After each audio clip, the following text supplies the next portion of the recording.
Isang maganda at mapagpalang araw sa inyong lahat. Ngayon ay November 24, 2024 at magpa 5:20 na in the afternoon o gabi na dito. Medyo madilim na. Gusto kong kunin itong pagkakataon na to na magpasalamat sa aking viewers, subscriber at non-subscriber sa aking YouTube channel. Dahil for the second time na nag-submit ako ng monetization kay YouTube ay na-approve na sa wakas. So maraming salamat sa tulad ng sabi ko sa aking mga viewers, subscribers and non-subscribers. Maraming salamat sa iyong pagsuporta. Dahil kung hindi sa inyo ay hindi ko makakamit na aking ma-approve ng aking monetization kay YouTube.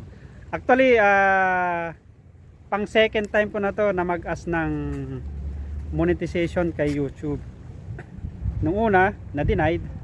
Kikwento natin later on kung paano ako nagsimula na mag-upload ng videos kay YouTube.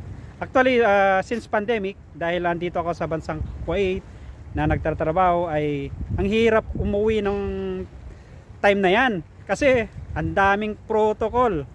Pag umuwi ka, ang daming mga tulad ng sabi ko, protocol. Kaya ang ginawa ko, hindi na ako nagbakasyon, sinakripisyo ko talaga. So on that time, dahil bored na bored ako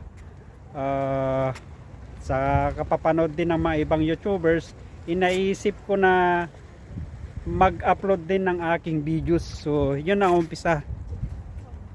November 3, 2022, yun yung first time ko na mag-upload ng video kay YouTube. Hanggang sa nasundan. Parang ginawa ko lang na hindi ko na sineryoso noon eh. Kasi mahilig din ako mag-videos, kaso nga lang pag puno na yung memory ng aking cellphone ay nade-delete ko na. Kaya yun, ginawa ko lang as libangan para sa ganon mawala naman yung aking homesick habang andito sa Middle East, particularly dito ako sa Kuwait nagtatrabaho. So ayan, paggabi na. So ayun na, upload ako ng upload, then marami din akong mga dinelete kasi hindi ako sumunod yung patakaran ni YouTube. Dahil nga sabi ko, hindi ko naman sinuseryoso yun dati na mag upload lang. Basta ang ginagawa ko dati is parang pangpawala lang ng homesick. So ayun na. So tulad ng sabi ko, November 3 nung una kong upload, sige, upload lang ng upload. So mayroon din akong mga videos na reuse. Dahil katulad sabi ko, hindi ko naman siniseryoso noon. Pero nung ngayon na, dahil nagkaroon tayo ng pagkakataon na ma-monetize ni YouTube, siguro ay pwede nang anong tawag, seryosohin. Kasi nga, ang hirap din mag-edit, kumuha ng video, mag-isip kung anong mga i-upload mo. So, yun nga. Yung first attempt ko pala na mag-submit ng monetization is nung ano pa rin yun, bakasyon ko rin. Kasi nga tulad sabi ko, di ako umuwi. So, ang ginawa ko, yun, upload ng upload. Yung first attempt ko pala na mag-submit ng monetization kay YouTube dahil na-reach na natin yung 4,000 watch hours at saka 1,000 subscribers ay nung March 1, 2024.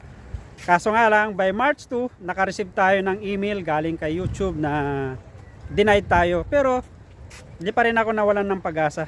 Kumbaga, tsaka hindi ko pa naman siniseryoso talaga. Sige, upload lang ng upload, delete, upload. Kumbaga parang tinuloy ko pa rin. Ginawa akong as libangan.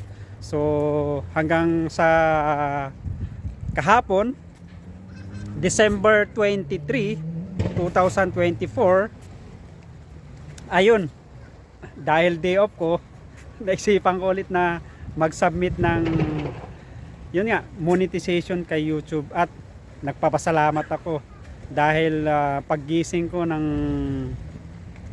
madaling araw, mag around before 1 AM, so yun nga, tinignan ko, naka-receive na ako at we're in. Maraming salamat at monetize na tayo. So nung first na, tulad ng sabi ko, umabot din ng March, April, May, June, July, August, September, October, 9 months ulit bago tayo nag-submit ng monetization kay YouTube. So maraming salamat sa aking mga viewers, subscribers, and non-subscriber. At sa wakas, na-monetize na tayo. So it takes November 3 nung first na upload natin kay YouTube. It means so November 3, 2024.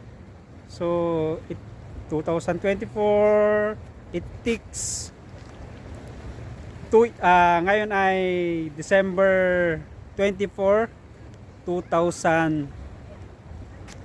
So 2 taon, 1 buwan at 20 days bago tayo na monetize. So maraming salamat sa aking mga viewers, subscribers, and non-subscriber. At sana patuloy nyo akong susuportahan. At ang ganda para sa akin ngayon kasi Christmas. Thank you Lord, ito yung binigay mo sa aking Christmas ngayong 2024. At again, nagpapasalamat ako sa inyong lahat. Kung hindi sa inyo, di ako mamomonetize. So pa-comment below. Tulad ng sabi ko, pwede na siguro itong seryosohin. Para sa ganon, mapabilang din tayo sa mga YouTubers. At sana, tulad ng sabi ko, ay suportahan nyo naman ang channel ko. So Ronnie Motilla Vlogs, maraming salamat. Again, Merry Christmas sa inyong lahat. Have a nice and great day to all of you. Kita-kits sa mga sunod kong videos.